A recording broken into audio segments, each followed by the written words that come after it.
ওই মা বাপ দুশ্মন, যে মা বাপ তার সন্তানের কলিজা থেকে আল্লাহর কোরআন ভুলায় দিয়েছে।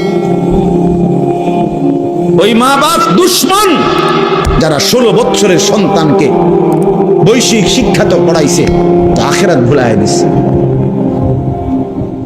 আপন মা এসএসসি পরীক্ষার্থী ছেলে মেয়ে, মা বাপ কয় বাচ্চা মানুষ নামাজের জন্য, ফজরের নামাজের জন্য উঠালে বাচ্চার ব্রেনে চাপ পড়বে।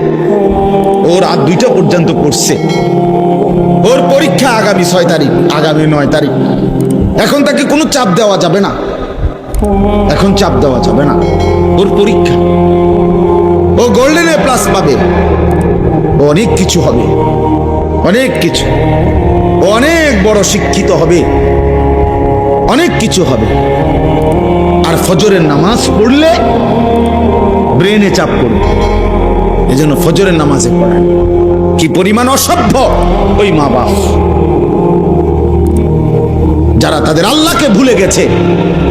মনে হয় যেন এই সন্তান তার নিজের, অথচ সে ভুলে গেছে যে এটা আল্লাহ দিয়েছে।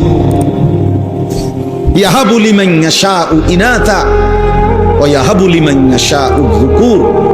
আল্লাহ বলেন, আল্লাহ যাকে চায় তাকে কন্যা দান করে, আল্লাহ যাকে চান তাকে ছেলে দান করে।